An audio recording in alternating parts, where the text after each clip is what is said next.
¿Dónde más iré, Dios? ¿Dónde más iré?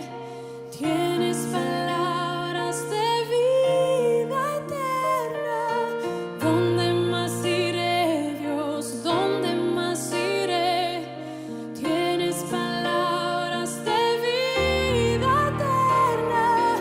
¿Dónde más iré, Dios? ¿Dónde más iré? Tienes palabras de vida eterna. ¿Dónde más iré, Dios? ¿Dónde más iré? Tienes palabras de vida eterna.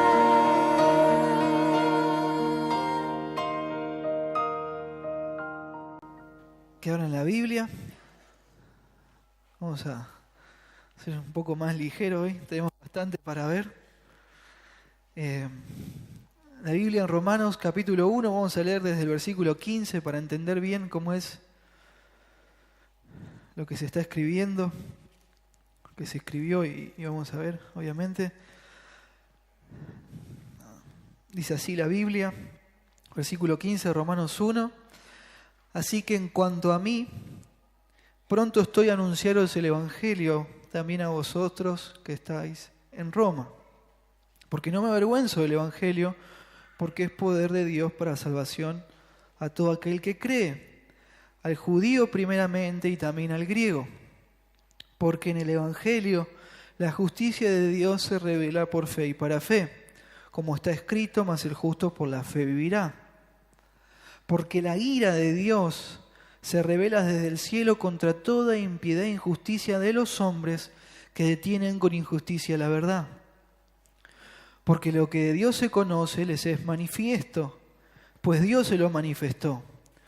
Porque las cosas invisibles de Él, su eterno poder y deidad, se hacen claramente visibles desde la creación del mundo, siendo entendida por medio de las cosas hechas, de modo que no tienen excusa. Pues habiendo conocido a Dios, no le glorificaron como a Dios, ni le dieron gracias, sino que se envanecieron en sus razonamientos, y su necio corazón fue entenebrecido. Profesando ser sabios, se hicieron necios, y cambiaron la gloria del Dios incorruptible en semejanza de imagen de hombre corruptible, de aves, de cuadrúpedos y de reptiles. Por lo cual también Dios los entregó a la inmundicia en las concupiscencias de sus corazones, de modo que deshonraron entre sí sus propios cuerpos, ya que cambiaron la verdad de Dios por la mentira, honrando y dando culto a las criaturas antes que al Creador, el cual es bendito por los siglos. Amén. Por esto Dios los entregó a pasiones vergonzosas, pues aún sus mujeres cambiaron el uso natural por el que es en contra de la naturaleza. Y de igual modo también los hombres, dejando el uso natural de la mujer, se encendieron en su lascivia unos con otros, cometiendo hechos vergonzosos, hombres con hombres, y recibiendo en sí mismos la retribución debida a su extravío. Y como ellos no aprobaron tener en cuenta a Dios, Dios los entregó a una mente reprobada para hacer cosas que no convienen, estando atestados de toda injusticia, fornicación, perversidad, avaricia, maldad, llenos de envidia, homicidios, contiendas, engaños y malignidades, murmuradores, detractores, aborrecedores de Dios, injuriosos, soberbios, altivos, inventores de males, desobedientes a los padres, necios, desleales, sin afecto natural, implacables, sin misericordia, quienes habiendo entendido el juicio de Dios, que los que practican tales cosas son dignos de muerte, no solo las hacen, sino que también se complace con los que las practican.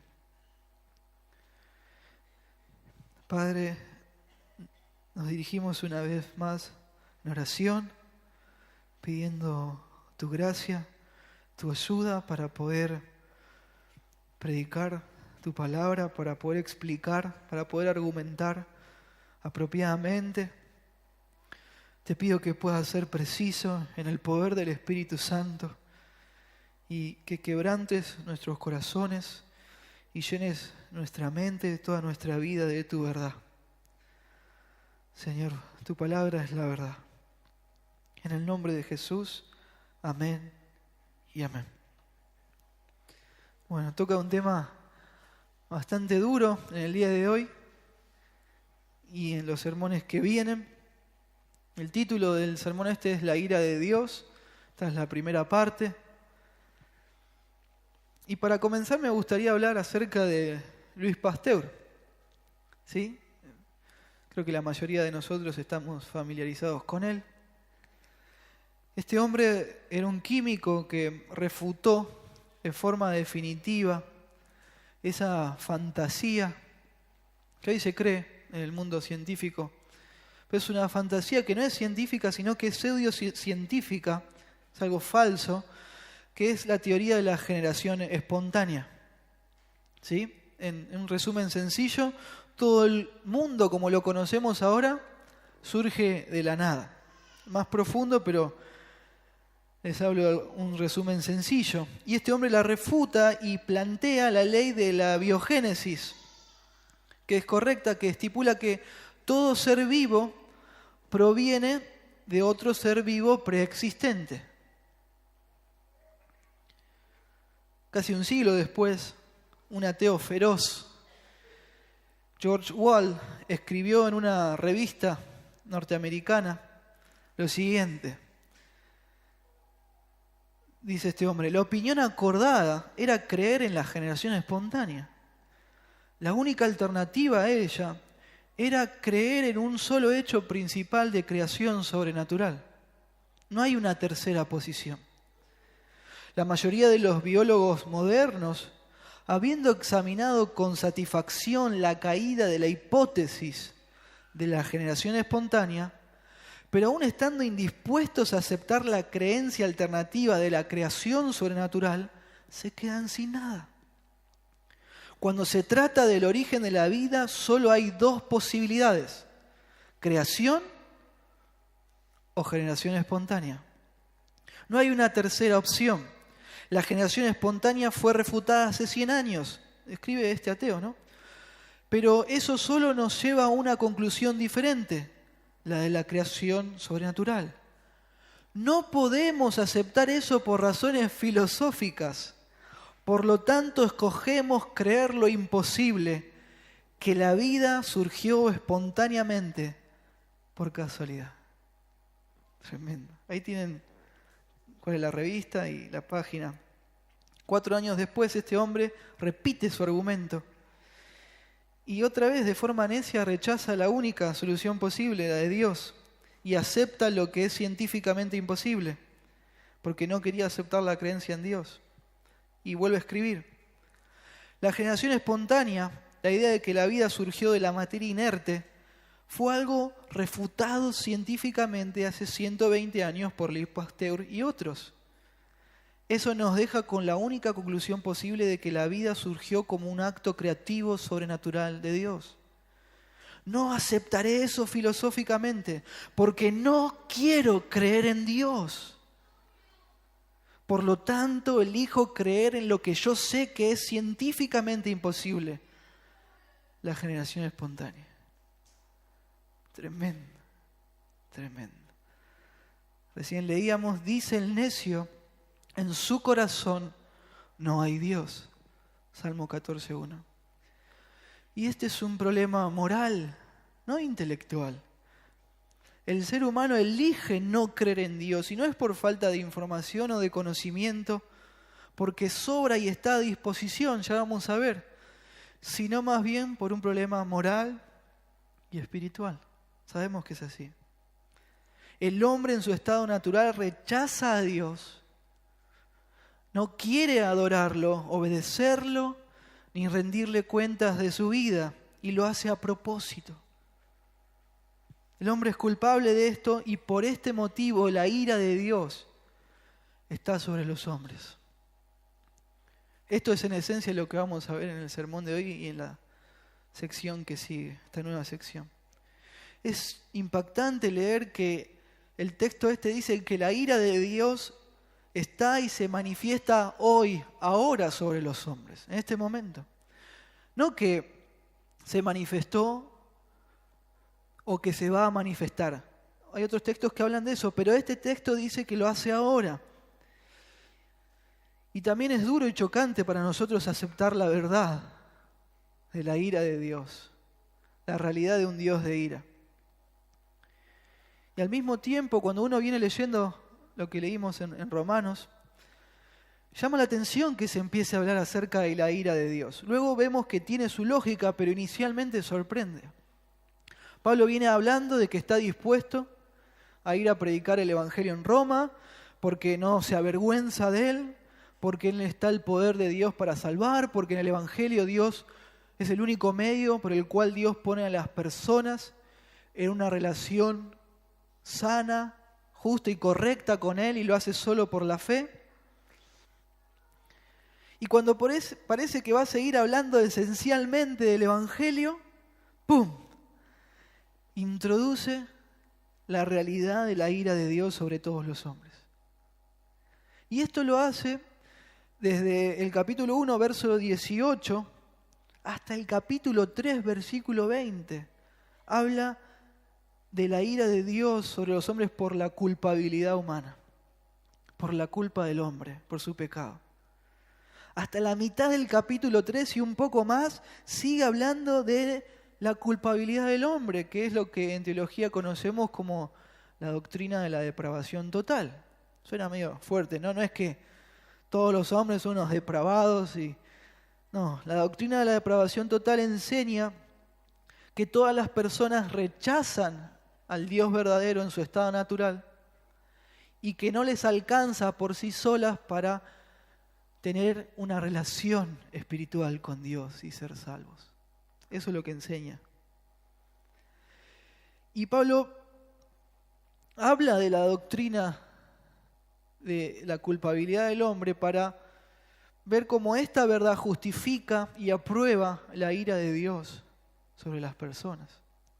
Como el hombre es culpable, la ira de Dios está sobre él. Y podemos leerlo un poco al revés para poder entender el argumento. Podemos decir que todos los hombres son pecadores, culpables ante Dios. La ira de Dios está sobre todos los hombres, versículo 18.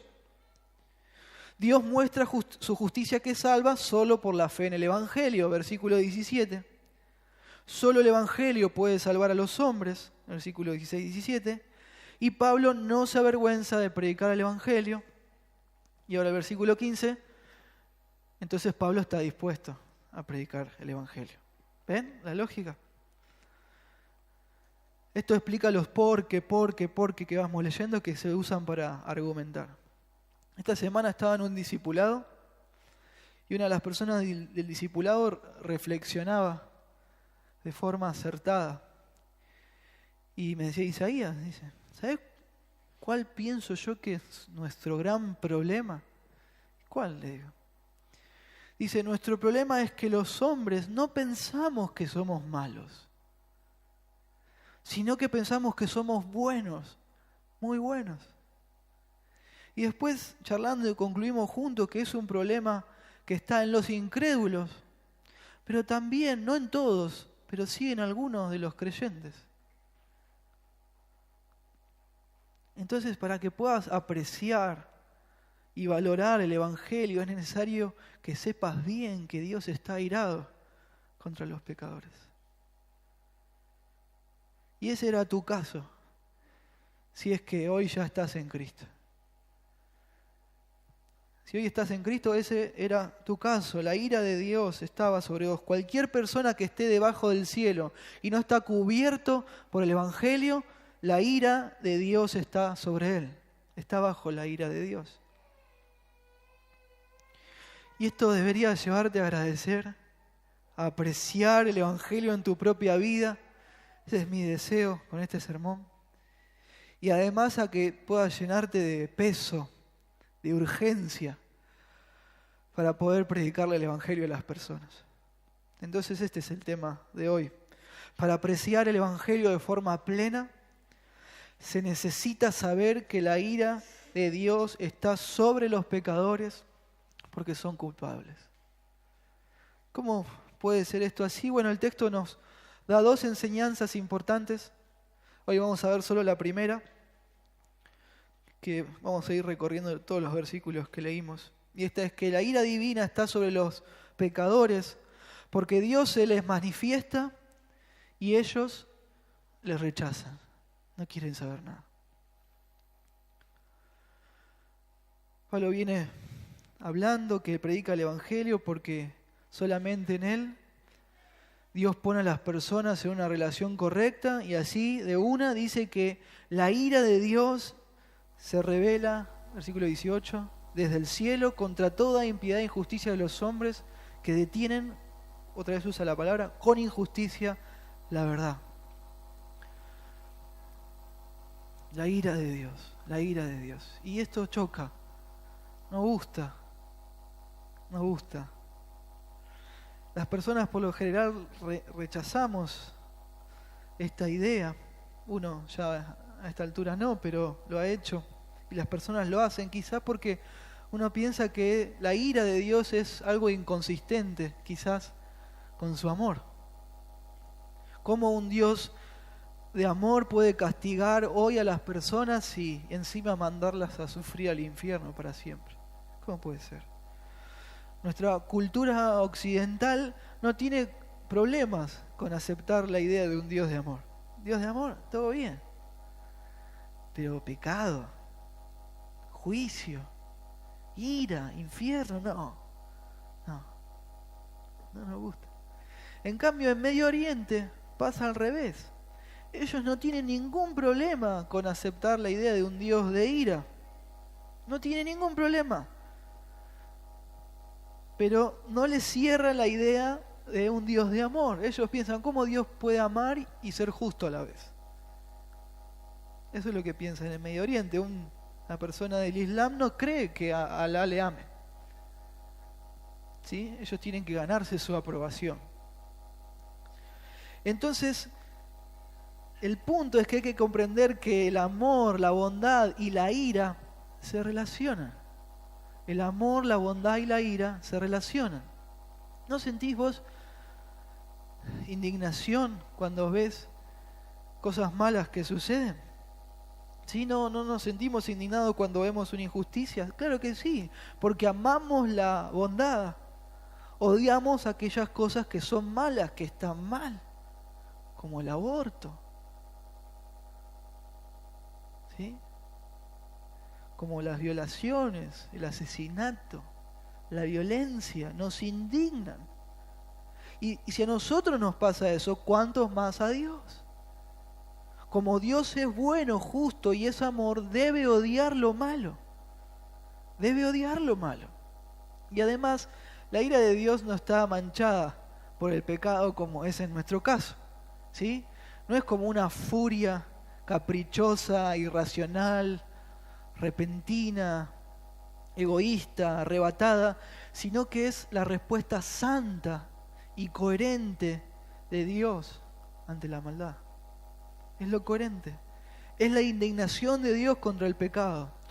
Y no es como en nosotros que a veces nos enojamos en una situación sí y en otra no. A veces porque no nos sale y otras veces porque no nos conviene.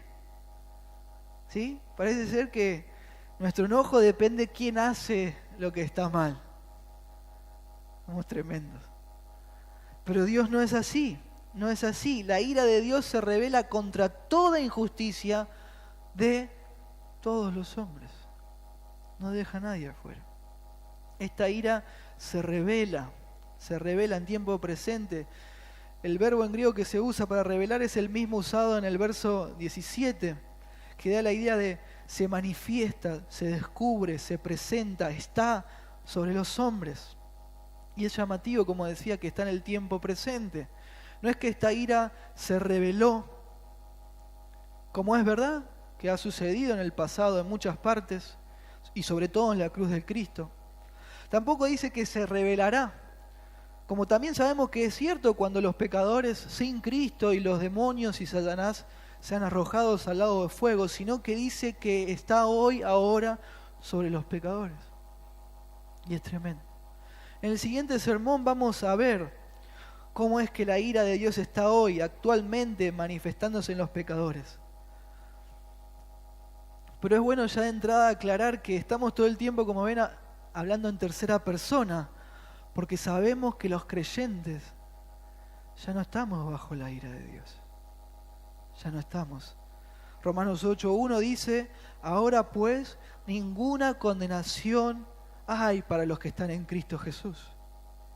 Y esto no fue gracias a uno, sino solamente gracias a los méritos de Cristo y a su sacrificio en la cruz. Juan 3:36 dice: el que cree en el Hijo tiene vida eterna, pero el que rehúsa creer en el Hijo no verá la vida, sino que la ira de Dios está sobre él. Cualquier persona que está bajo el cielo y no está cubierta por el Evangelio, está bajo la ira de Dios. La ira de Dios. Justamente esta ira se revela desde el cielo. Desde el cielo, lo que habla de la seriedad, la solemnidad, de lo tremendo que es que su ira esté sobre los seres humanos. Hebreos 10:31 dice: horrenda cosa es caer en manos del Dios vivo. ¿Por qué la ira de Dios se manifiesta? Entonces, bueno, porque lo hace contra toda impiedad e injusticia de los hombres que detienen con injusticia la verdad. Dios está enojado con las personas. Es lo que dice el texto. Ese dicho, Dios aborrece el pecado, pero ama al pecador, es algo simplista. Es tramposo. No hace justicia perfecta lo que la Biblia enseña. Dios envía al pecador al infierno, no al pecado. Y si bien, en un sentido, Dios ama a todas las personas, también está enojado, airado contra todas las personas que hoy están sin Cristo. Y así es. Dios está enojado contra los hombres porque ellos desobedecen a Dios y no le rinden honor ni devoción. Ya vamos a ver un poco de esto más adelante. ¿A quién se refiere con esto de los hombres? ¿Quiénes son los hombres? Pienso que se refiere a toda la humanidad, no solo a los gentiles. O sea, los gentiles son los que no son judíos, como algunas personas sostienen. No, esta porción se refiere solo a los gentiles. Yo no pienso que sea así. Es cierto que en esta parte se hace referencia solo a algo que vamos a ver en el sermón, que se llama la revelación natural o general de Dios. Y también es cierto que al partir del capítulo 2 empieza a ser más específico y les empieza a hablar a los más morales y a los más religiosos. Entonces dice, bueno, ven, si más adelante les habla a los judíos, ¿acaso los gentiles? No. Lo que pienso que hace en esta sección de capítulo 1, versículo 18 a 3:20, es empezar a hablar de todas las personas en general y va cerrando la argumentación en círculos como cada vez más pequeños, ¿sí? Hasta referirse en última instancia solamente a los religiosos judíos. Lo empieza a hacer desde el capítulo 2 y termina hasta el 3:20. Y esto lo hace para mostrarles a todos, a los religiosos y no religiosos, que todos son igualmente culpables y están bajo la ira de Dios si aún no recibieron el Evangelio de Cristo. Va cerrando como anillos.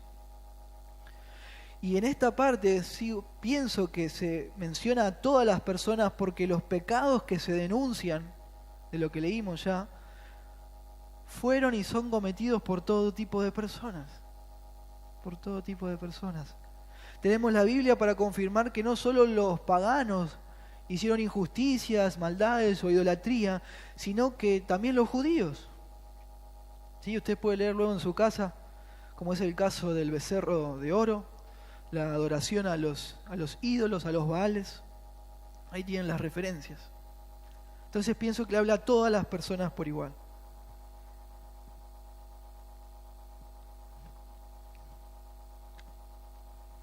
Esta ira se revela contra toda impiedad e injusticia de los hombres. La palabra impiedad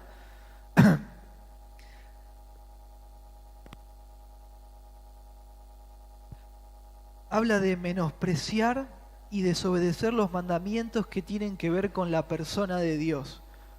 Impiedad, falta de piedad. como amarle a Dios, adorarle, rendirle culto solo a Él. Y la palabra injusticia habla de un menosprecio a las leyes de Dios. Algunos estudiosos dicen que, bueno, la primera se refiere a los primeros mandamientos de los 10 mandamientos, y la segunda palabra, los otros que restan. Yo no me iría tanto por ese lado, pero sí es cierto que cuanto más las personas le dan la espalda a Dios, peor viven en sociedad. ¿No es así? Peor viven en sociedad. Y al final, para comprobar esto, resume la idea y junta ambas palabras en una sola y dice que con injusticia detienen la verdad. Impide injusticia de los hombres que con injusticia detienen la verdad. La palabra para detienen, ¿sí?, es kateco, que da la idea de retener, sujetar, ahogar, tapar, sofocar. Esa es la idea. ¿Qué es lo que intentan hacer de tapar, retener? La verdad, lo que es evidente, lo que es obvio, lo que es real. Y el hombre siempre se maneja de esta manera, el hombre sin Dios. Miren lo que dice Juan 3:19. Y esta es la condenación, que la luz vino al mundo y los hombres amaron más las tinieblas que la luz, porque sus obras eran malas. Porque todo aquel que hace lo malo aborrece la luz y no viene a la luz, para que sus obras no sean reprendidas. Mas el que practica la verdad viene a la luz, para que sea manifiesto que sus obras son hechas en Dios. Vemos un ejemplo de esto en Mateo capítulo 2, después pueden leerlo completo en casa. Cuando el rey Herodes llama a los maestros de la ley, ¿se acuerda que vienen los magos? Le dicen que viene una estrella. Herodes llama a los maestros de la ley para que le expliquen acerca de Jesús que había nacido en Belén. Y él le dice, bueno, cuando le explican de este Salvador, de este rey que había nacido, él al sentirse amenazado en su trono, les pide a los magos y le dicen, bueno, díganme dónde están después, así yo voy y le adoro. Pero con la intención real de matarlo, Mateo 2:8 dice, y enviándolos a Belén dijo, id allá y averiguad con diligencia acerca del niño, y cuando le halléis, hacéndelo saber para que yo también vaya y le adore. Versículo 12, pero siendo avisados por revelación en sueños que no volviesen a Herodes, regresaron a su tierra por otro camino. Versículo 16, miren. Entonces Herodes, cuando se vio burlado por los magos, se enojó mucho y mandó a matar a todos los niños menores de 2 años que había en Belén y en todos sus alrededores, conforme al tiempo que había inquirido de los magos. Intentó tapar la verdad matando a Jesús. Tremendo. Otro caso es cuando el Señor resucita de entre los muertos. Mateo 28:11 dice, mientras ellas iban, he aquí unos de la guardia fueron a la ciudad. ¿Se acuerdan? Habían puesto el cuerpo del Señor en una peña, habían puesto una piedra enorme.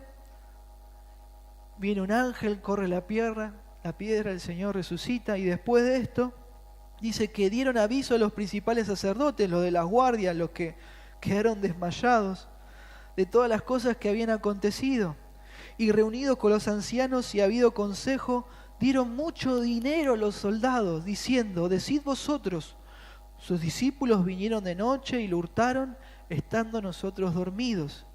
Y si esto lo oyere el gobernador, nosotros le persuadiremos y os pondremos a salvos. Y ellos, tomando el dinero, hicieron como se les había instruido. Este dicho se ha divulgado entre los judíos hasta el día de hoy. Tremendo. Quisieron tapar la resurrección del Señor con una coima. El hombre siempre quiere detener, ahogar la verdad, lo que es real, lo que es evidente acerca de Dios. Y hay otros ejemplos, después pueden leer en su casa, como cuando los fariseos están enfurecidos delante del ciego que había sanado Jesús. ¿Se acuerdan?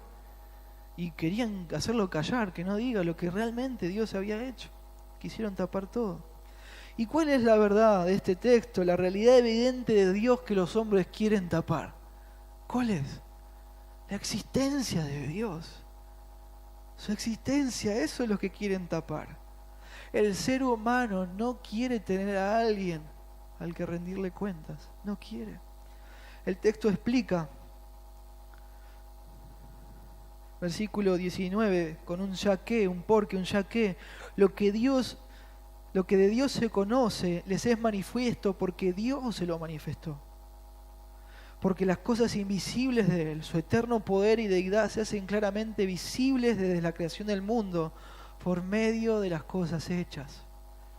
Dios se dio a conocer al ser humano a propósito, con intención, por medio de la creación del planeta y el universo. Fue a propósito. Lo conocible de Dios, lo que Dios quiso dar a conocer de sí, les es manifiesto, les es evidente a las personas porque Dios se lo manifestó. Esta es la manifestar, es la traducción de la palabra faneros, que significa mostrar de forma clara y abierta. Dios se mostró a las personas de forma clara y abierta, intencionalmente. Para que podamos entender un poco el sentido de esta palabra, podemos leer un ejemplo en Juan 7:10. Dice, pero después que sus hermanos habían subido, entonces él también subió a la fiesta, no abiertamente, acá, faneros, abiertamente, sino como en secreto. Abiertamente, ¿sí? De forma clara, evidente, es la palabra que se usa. Dios a propósito quiso darse a conocer a los hombres de forma intencional, clara y abierta. ¿Y qué es esto que muestra a Dios? ¿Qué es esto que revela a Dios de forma tan clara y abierta? Su misma persona. La idea, cuando habla de que las cosas invisibles de Él, para Él usa una palabra muy enfática que es autos, que da la idea de Él mismo y no otro. Y es extremadamente enfático. Entonces su mismísima persona y no otra. Su esencia, su naturaleza, sus atributos, su divinidad, su mismo poder y no otro. Y no otro. Y el punto es que sin la creación del mundo, esto no se puede ver. ¿Sí? Porque Dios es invisible. Eso lo sabemos. 1 Timoteo 1:17 dice, por tanto, al Rey de los siglos, inmortal, invisible, al único y sabio Dios, sea honor y gloria por los siglos de los siglos. Amén. Sí, otro texto en 1 Timoteo 6:16, hablan de este Dios invisible, que es el Dios del universo. El único que tiene inmortalidad, que habita en luz inaccesible, a quien ninguno de los hombres ha visto ni puede ver, al cual sea la honra y el imperio sempiterno. Amén. Dios es espíritu, no se puede ver. Y este texto nos dice algo que es precioso, que pareciera ser como una contradicción, pero está puesto a propósito. Sencillamente lo que dice es, sus cualidades que no se ven claramente. Sus cualidades que no se ven claramente. Las cosas invisibles de Él, su eterno poder y deidad se hacen claramente visibles. Catorao es algo patente, discernido con claridad, con obviedad. ¿Cómo? Desde la creación del mundo, por medio de las cosas hechas.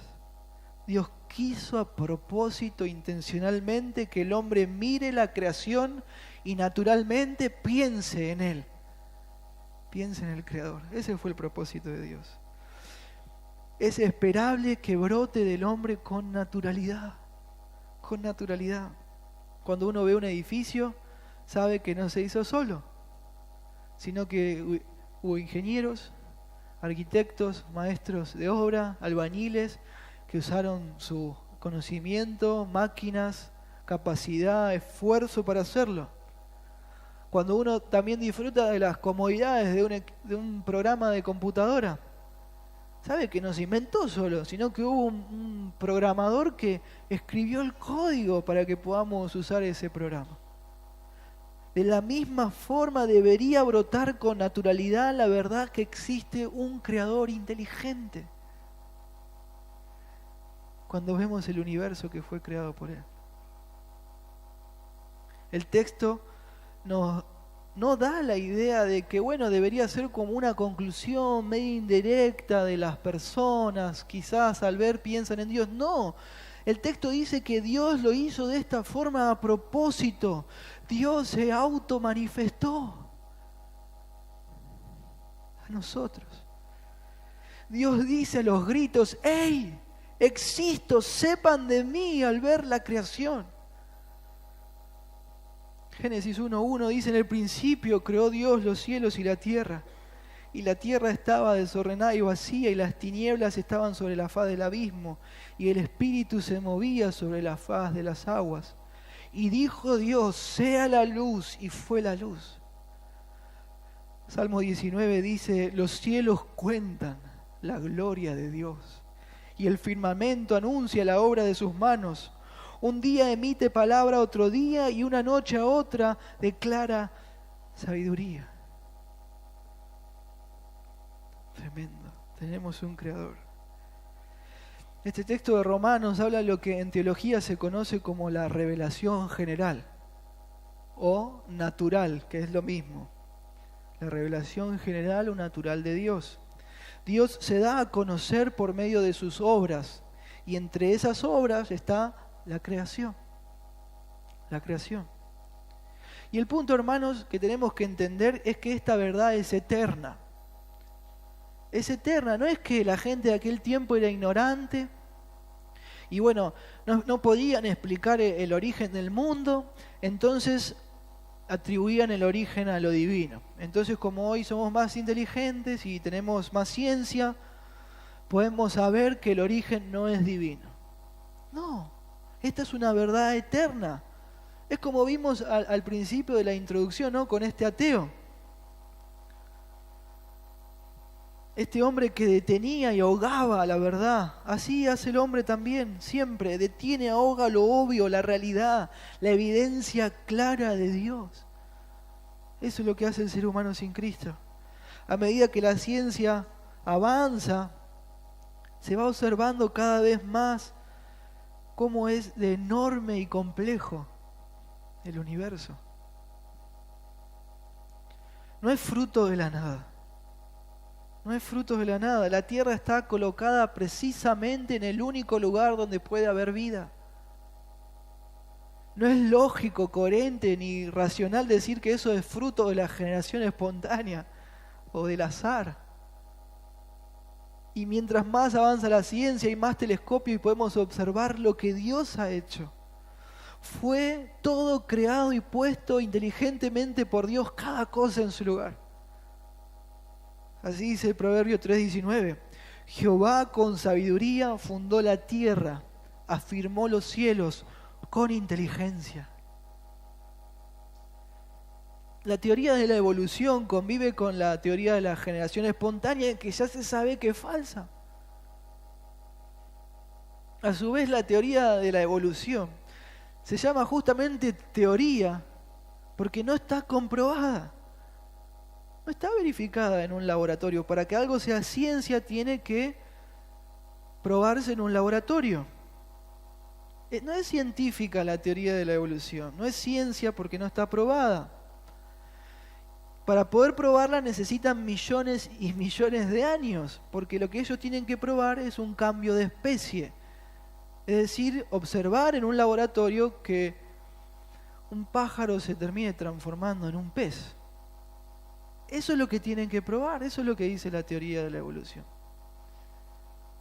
Y necesitan millones de años, porque es lo que la teoría de ellos dice. Y no pueden probarlo, pero la gente igual prefiere creer en eso, la gran mayoría de las personas. ¿Ven? Y en la escuela no nos cuentan esto, ¿no? ¿Por qué será? Les recomiendo, para que puedan andar más del tema, hay un video de Ray Comfort que se llama Evolución versus Dios. Es tremendo, acerca del diseño inteligente del Creador. Cómo les muestra a los que creen en la evolución que es una teoría que no tiene gollete, tiene ni pies ni cabeza, no está probado. Cada vez que la ciencia avanza más y más, da más evidencias de que todo fue diseñado y hecho por un creador. Somos el resultado de un diseño inteligente. Y recién hablé de lo macro, ¿sí? El universo, lo grande. Pero podemos hablar también de lo microscópico, lo que es la molécula del ADN. La molécula tiene millones y millones de datos de información codificados y que dicen específicamente cómo va a ser el color de tus ojos, el color de tu pelo, el largo, cómo va a ser tu altura, tu contextura física. Todo está absolutamente codificado como en un programa de computadora. Dios hizo todo eso en nosotros y nos ha dejado sin excusa. Nos ha dejado sin excusa. La idea de esto es sin la posibilidad de dar argumentos en contra, sin alegatos. Nadie puede decir con racionalidad que Él no se dio a conocer. Nadie puede. Eclesiastés 3:11 dice: Dios todo lo hizo hermoso en su tiempo y ha puesto eternidad en el corazón de ellos. Amós 5:8 dice: buscad al que hace las Pléyades y el Orión, las constelaciones, y vuelve las tinieblas en mañana y hace oscurecer el día como noche. El que llama las aguas desde el mar y las derrama sobre la faz de la tierra, Jehová es su nombre. Hay un creador y el nombre debe rendirle cuenta de sus vidas. Pero esto nos gusta, nos gusta. Mauro citaba Romanos 8:7, porque los designios de la carne son enemistad contra Dios, porque no se sujetan a la ley de Dios, ni tampoco pueden. Tristemente, miserablemente, aunque el hombre, su razón, su conciencia y su mente le muestren de forma clara que existe un Dios, prefiere rechazar esa idea. Pues habiendo conocido a Dios, dice el versículo 21, no le glorificaron como a Dios, ni le dieron gracias, sino que se envanecieron en sus razonamientos, y su necio corazón fue entenebrecido. Profesando ser sabios, se hicieron necios. La idea de conocer a Dios que nos da el versículo 21 no es que podamos llegar a tener una relación íntima con Dios solo a través de la revelación general, de la natural. No es lo que está diciendo el versículo. Para poder tener una relación íntima con Dios necesitamos tener la revelación especial, que es de la persona y la obra de Cristo en nuestros corazones.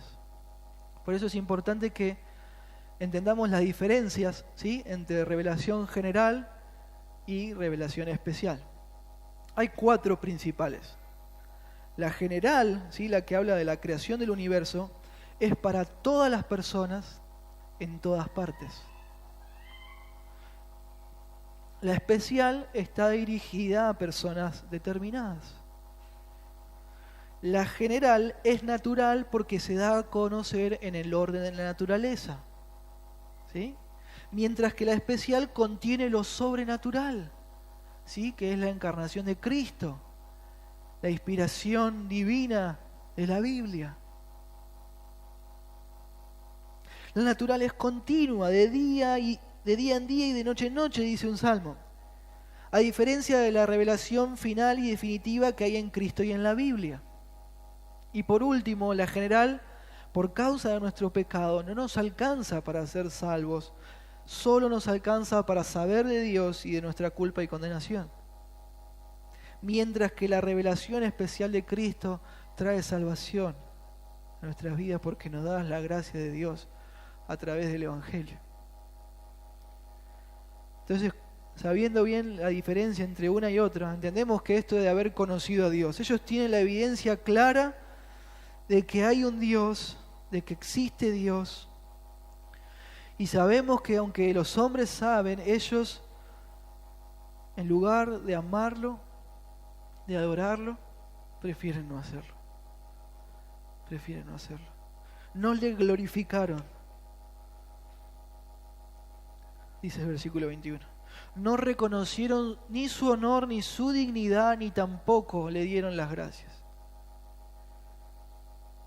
En el sermón siguiente vamos a ver cómo la ira de Dios se manifiesta en los hombres trayéndole oscuridad y distintos juicios en respuesta al rechazo. Pero ya podemos decir que el rechazo humano se relaciona muy fuertemente con la soberbia y la locura, la irracionalidad, la falta de lógica clara y coherente. Dice, se envanecieron en sus razonamientos, directamente sus opiniones, en sus filosofías, alegando, afirmando ser sabios. Sabios es peritos, afirmando ser peritos, demostraron que no eran más que tontos, necios, irracionales, faltos de razón y lógica. Y así sucede hoy. Basta con que una persona afirme lo obvio, que afirme la evidencia de Dios en todo, para que reciba la burla, el menosprecio y el ataque de una parte enorme de la sociedad. ¿Ven? Ahogan, detienen con injusticia la verdad. ¿No te pasa a vos? Te tratan de tonto. Y estás afirmando lo obvio. Que hasta un nenito se da cuenta. Entonces son culpables de eso, no son víctimas. Y Dios está enojado con ellos. La ira de Dios está sobre los hombres. En lugar de reconocer lo obvio y aceptar el amor, la adoración y la obediencia a Dios, no. Dice que cambiaron la gloria del Dios incorruptible en semejanza de imagen de obra corruptible, de aves, de cuadrúpedos y de reptiles. Versículo 23. Ahora el versículo 25. Cambiaron la verdad de Dios por la mentira, honrando y dando culto a las criaturas antes que al Creador, que es bendito por siempre. Versículos 26 y 27. Cambiaron la verdad de Dios también sobre la sexualidad. Versículos 28 y 32. No aprobaron tener en cuenta a Dios y se complacen también con los que rechazan a Dios. Tremendo. Dios no es digno que le reconozcamos, sofoquemos esta verdad, sofoquemos su evidencia y vamos a adorar, a dar gloria a otras cosas y a otras personas. Ese es el espíritu de ellos. Y es tremendo. Esto que les voy a leer ahora es muy revelador. A mí cuando lo leí me impactó. Existe un libro muy famoso llamado Historia de la Conquista de México. Sí, ¿no? Me dicen que sí. De un historiador que se llamó William Prescott. Y en este libro se describen cuestiones que tienen que ver con eventos históricos de la conquista, fechas, batallas, también cuestiones de las civilizaciones, de cómo eran los emperadores, su economía, hasta cuestiones culturales y religiosas de esas civilizaciones. Y en el capítulo 3, de una forma muy llamativa, da detalles acerca de cómo fue el inicio de la religión de los aztecas. Y es tremendo. Miren, cita el hombre. Los aztecas recibieron de sus padres una fe mansa y suave, en la que luego interpretaron la suya propia, ya que incorporaron las creencias de los pueblos que iban conquistando, hasta que la más oscura superstición envolvió todo su territorio. Los padres aztecas inicialmente reconocieron la existencia de un supremo creador del universo. En sus oraciones se dirigían llamándole el Dios por quien vivimos, el omnipotente que conoce todos nuestros pensamientos y provee toda bendición, aquel sin el cual nada es el hombre, el Dios invisible, incorpóreo, de perfecta perfección y pureza, bajo cuyas alas se encuentra descanso y abrigo seguro. Sigue hablando ahora Prescott. Pero estas cuestiones con el tiempo les empezaron a resultar muy simples. Aburrido. Un solo ser que reuniera todas estas cualidades les empezó a resultar confuso y sencillo a la vez. Y también la idea de que no necesitase de intermediarios les desagradaba. Les resultaba simple y desproporcionado al nivel de conocimientos de aquel pueblo.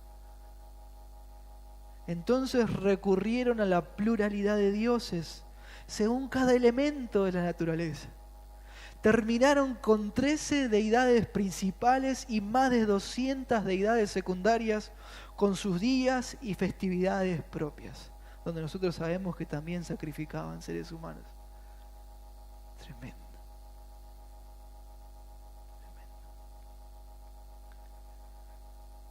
Ellos cambiaron la gloria de Dios, cambiaron la verdad por la mentira. Ellos no aprobaron tener en cuenta a Dios. Y la idea de esto, de los versículos 23, 25, 26 y 27, es de transformar, cambiar una cosa por otra, torcer lo establecido por Dios, la verdad, lo que se debe, lo lógico, lo racional, lo coherente por la locura, la mentira y lo antinatural. El hombre no da adoración a Dios y la cambia por adoración a otras personas o a otras cosas. Y esto es clave. Todos somos adoradores. Todo hombre es adorador. Toda persona en cada momento de su vida está adorando a alguien o a algo. El gran punto es ¿a qué? ¿A qué?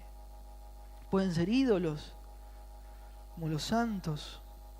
Gauchito Gil, vemos, en Argentina nos cansamos de ver ídolos por todos lados, vírgenes, distintos nombres, de acuerdo a su aparición, la Pachamama.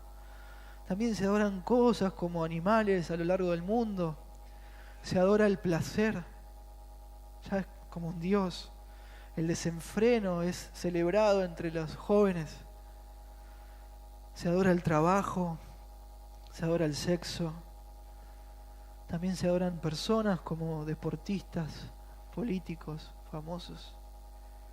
El domingo pasado hablábamos de los 330 millones de dioses y diosas que tiene el hinduismo. El viernes pasado veía una noticia de un hindú que había tomado como dios a Donald Trump. Tremendo. Y al principio me causó una sonrisa y después me angustié de ver cómo le rezaba la foto y le ponía, no sé. Todo está bien, todo es preferible a los hombres antes que dar adoración al único Dios verdadero. El hombre es culpable, no es inocente y Dios está airado. El hombre elige cambiar la mentira de Satanás, el padre de mentira, y empieza a dar honor y hace reuniones, liturgias y cultos para adorar a cualquier persona, a cualquier cosa, pero no al Dios verdadero. Hasta hay personas que se dicen a sí mismos cristianas y no lo son, y arman una imagen de Dios, pero como a ellos les gusta. Y van el domingo a la iglesia y adoran la idea que ellos se armaron de Dios, teniendo la Biblia bajo el brazo. O también la triste adoración que hoy hay, esa adoración egoísta que la sociedad fomenta, que es la adoración a uno mismo. Todo se trata de que yo sea feliz. No importa si lastimo a los demás, no importa si deshonro a Dios, si destruyo hogares, no importa, yo tengo que ser feliz. De eso se trata. Eso es adorarse a uno mismo. Génesis capítulo 11 relata el primer esfuerzo humano organizado por destronar a Dios y hacerse de un nombre. Génesis 11:4 dice, y dijeron, vamos, edifiquemos una ciudad y una torre cuya cúspide llega al cielo y hagámonos un nombre.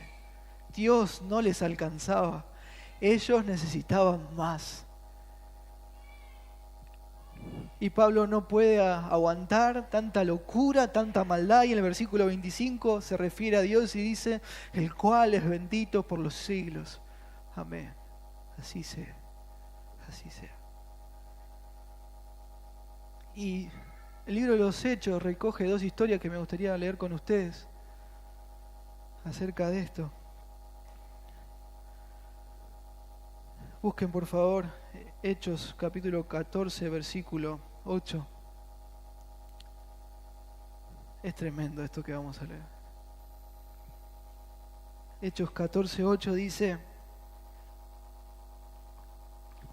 y cierto hombre de Listra estaba sentado, imposibilitado de los pies, cojo de nacimiento, que jamás había andado. Este oyó hablar a Pablo, el cual, fijando en él sus ojos y viendo que tenía fe para ser sanado, dijo de gran voz: levántate derecho sobre tus pies. Y él saltó y anduvo.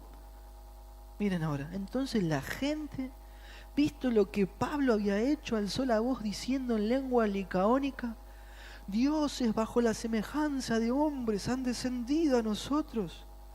Y a Bernabé llamaron Júpiter y a Pablo Mercurio, porque era el que llevaba la palabra. Y el sacerdote de Júpiter, cuyo templo estaba frente a la ciudad, trajo toros y guirnalda delante de las puertas, y juntamente con la muchedumbre quería ofrecer sacrificios. Cuando lo oyeron los apóstoles, Bernabé y Pablo rasgaron sus ropas y se lanzaron en la multitud, dando voces y diciendo: varones, ¿por qué hacéis esto? Nosotros también somos semejantes a vosotros, que os anunciamos que de estas vanidades os convirtáis al Dios vivo, que hizo el cielo y la tierra, el mar y todo lo que en ellos hay. Las edades pasadas Él ha dejado a todas las gentes andar en sus propios caminos, si bien no se dejó a sí mismo sin testimonio, haciendo bien, dándonos lluvias del cielo y tiempos fructíferos, llenando de sustento y de alegría nuestros corazones. ¿Ven? Revelación general. Y diciendo estas cosas, difícilmente lograron impedir que la multitud les ofreciese sacrificio. Entonces vinieron los judíos de Antioquía y de Iconio, que persuadieron a la multitud, y habiendo apedreado a Pablo, le arrastraron fuera de la ciudad pensando que estaba muerto. El delirio, violencia, rechazo a Dios. Hay otro suceso también precioso, Hechos 17, versículo 16. Ahora Pablo está en Atenas. Dice que mientras Pablo esperaba a sus colaboradores en Atenas, su espíritu se enardecía viendo la ciudad entregada a la idolatría. Así que discutía en la sinagoga con los judíos y piadosos, y en la plaza cada día con los que concurrían. Y algunos filósofos de los epicúreos y de los estoicos disputaban con él. Y unos decían: ¿qué querrá decir este palabrero? Y otros: parece que es predicador de nuevos dioses, porque les predicaba el evangelio de Jesús y la resurrección. Y tomándole le trajeron al areópago diciendo: ¿podemos saber qué es esta nueva enseñanza de que hablas? Pues traes a nuestros oídos cosas extrañas. Queremos pues saber qué quiere decir esto, porque todos los atenienses y los extranjeros residentes allí en ninguna cosa se interesaban sino en decir o en oír algo nuevo. Versículo 22. Entonces Pablo, puesto en pie en medio del areópago, dijo: varones atenienses, en todo observo que son muy religiosos, porque pasando y mirando vuestros santuarios, hallé también un altar en el cual estaba esta inscripción: al Dios no conocido. Adoraban tantos dioses que habían hecho un altar por las dudas, a ver si nos olvidamos de uno y no lo conocemos. Y Pablo, con mucha inteligencia, toma este argumento y les dice: este Dios no conocido, al que ustedes adoran, pues sin conocerle es a quien yo os anuncio. No conocen a Dios. El Dios que hizo el mundo y todo lo que en él hay, siendo el Señor del cielo y la tierra, no habita en templos hechos por manos humanas, ni es honrado por manos de hombres como si necesitase de algo, pues Él es quien da a todos vida y aliento y todas las cosas. Y de una sangre ha hecho el linaje de los hombres para que habiten sobre la faz de la tierra, y les ha prefijado el orden de los tiempos y los límites de su habitación, para que busquen a Dios, si en alguna manera palpando puedan hallarle, aunque ciertamente no está lejos de cada uno de nosotros, porque en Él vivimos y nos movemos y somos, como algunos de vuestros propios profetas también han dicho, porque el linaje suyo somos. Siendo pues del linaje de Dios, no debemos pensar que la divinidad sea semejante a oro, o a plata, o piedra, o escultura de arte, o imaginación de hombres. Pero Dios, habiendo pasado por alto los tiempos de esta ignorancia, ahora manda a todos los hombres en tiempo y lugar, en todo lugar, que se arrepientan. Se arrepientan. Por cuanto ha establecido un día en el cual juzgará al mundo con justicia, por aquel varón a quien designó Cristo, dando fe a todos con haberle levantado de los muertos. Pero cuando oyeron lo de la resurrección de los muertos, unos se burlaban y otros decían: ya te oiremos acerca de esto otra vez. Y así salió Pablo de medio de ellos, mas algunos creyeron, juntándose con él, entre los cuales estaba Dionisio el Areopagita, una mujer llamada Dámaris, y otros con ellos. Impresionante. Y esto es lo que nos habla Pablo en Romanos 1. Los hombres han rechazado a Dios y la ira está sobre ellos. Dios con toda intención se hace evidente a los hombres y ellos le rechazan. Son culpables. La ira de Dios está sobre ellos. Por eso el único camino de salvación que existe es que ellos entren en una relación sana y justa con Dios. Y eso es solo por medio del poder del Evangelio. Por esto deberíamos valorar, apreciar y atesorar el Evangelio con todo el corazón. Con todo el corazón. Una persona con una enfermedad terminal tiene que saber que tiene una enfermedad terminal para poder tratarse. Esta persona necesita un médico fiel y honesto que le diga la verdad y le dé un tratamiento, aunque sea duro. No necesita que le mienta y le dé aspirinetas, ¿no? Tampoco necesita que se calle la boca, sino que le diga y le cuente la verdad. Hermano, ¿qué estás haciendo con el Evangelio y con tu vida? ¿Qué estás haciendo? Deberías apreciarlo con todo tu corazón, atesorarlo. Agradecer a Dios por la salvación que tenés en Cristo, porque es solo por sus méritos. Y llenarte de lo que decía al principio, de ese peso, de esa urgencia de compartir el Evangelio con las personas, porque la ira de Dios está sobre ellos, porque son culpables. La ira de Dios está sobre ellos. Solo se puede apreciar y comprender plenamente el Evangelio cuando entendemos cuán mal estamos delante de Dios, cuánta necesidad tenemos de perdón y de un Salvador.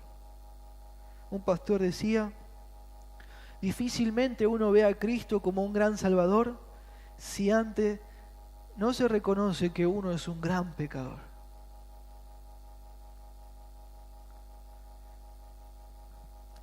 Quizás alguna persona hoy esté acá y aún no está segura de que tenga a Cristo en su vida. Estás en peligro si es así. Primera Juan 5:12 dice: el que tiene al Hijo tiene la vida, el que no tiene al Hijo no tiene la vida.